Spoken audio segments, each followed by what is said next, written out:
Hi, good morning all. Today we talk about the Spring Boot interceptor. In a traditional way, if you know about the interceptor, interceptor is the broad term in any programming language or in a software terminology. We can say that we are intercepting the request, means from the browser. This is a browser. Okay, browser hit any API. We are logging that request, logging or manipulating that request and sending to the server. Okay, to the exact server. This is called as an interceptor. Means we intercept that request.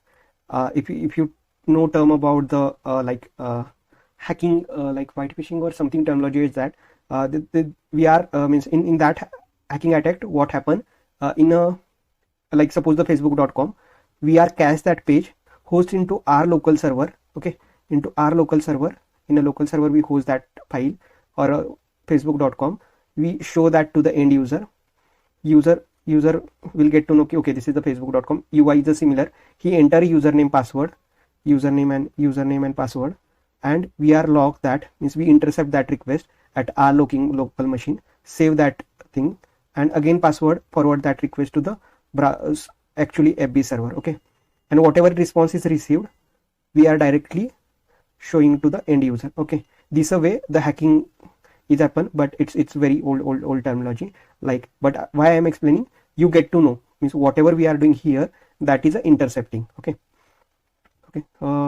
So in a traditional way, how intercept work, means in a Java JSP like servlet, every time, suppose in a web application, every time you need to log something or you need to validate, so every time you need to intercept that request. Means this is the end user hit the request, your application, and this is your module. Okay, before coming to this model section, you want every request should be validated with authorization, means every request is authenticated at an app level, but for model we need to check like authorization is there or not. In a servlet or a JSP time, we are intercepting that request and validating that and then forwarding to exact model, and this response push to the back application, and hence back and forth happen. But this is the traditional way. In a Spring Boot or upcoming new framework have the different ideas, but yeah, in a real time also we required some time intercept the request. That's why we are discussing how that intercept happening. So in a JSP servlet, if you want, then whatever your class, you need to implement with the filter, and you need to add a do filter method. So what happened, whenever request came, that go into do filter, execute your code, like here, like app sends the request, it came to the do filter method.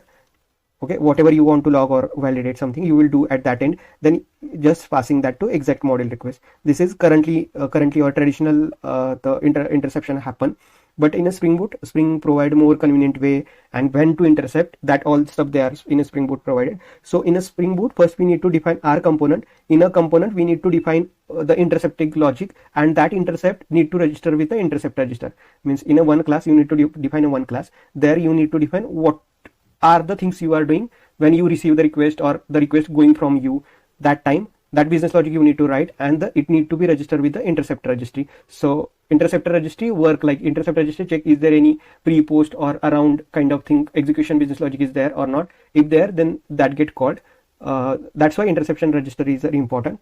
So we'll check about the code, how, means real time example, that how it's happened. So so first of all, tell that component is required because Spring is get to know that you are writing something and this class object need to create it. So that's why component is there. We are defining product service interceptor. This is our own interceptor, and we are implementing interceptor, handler interceptor. It provides us the multiple methods like pre-handler, post-handler, and after completion. Three versions, or at which location your interceptor should get executed, that things are provided. So if you want to pre-handle, you will add the business logic here. You want to do something at a post thing, you will add code at a here, and if you want to do at after completion, you should add the code at this level. So once this completion is ready, you are ready with your interceptor. But it will work? No, because you are not registered your this interceptor with the interceptor registry, because you need to tell Spring Boot, okay, I defined my own interceptor, you should call whenever this request came. Okay, so that here we are defining, means this is a config thing, app config thing, interceptor config thing. Earlier we know that web MVC config adapter, we are implementing that, extending that, and here we are registering like register dot add interceptor, and this is the our own implementation of interceptor. So is a registry, we are register interceptor registry, in that we are adding our interceptor. This is our own custom own logic. Okay, here we are adding into here by calling add interceptor method. Yeah, the main thing, you need to define your own logic in a custom format, means you need to override that method, register that by extending your class with the web MVC config adapter, and add the registry by calling the registry.addInterceptor, your own implementation. Then it should getting work.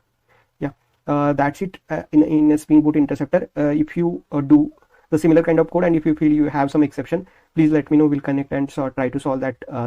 But if you copy the same code, then the error won't come, because I tried and tested code I pasted here. Okay, yeah, that's it. Okay, thanks all.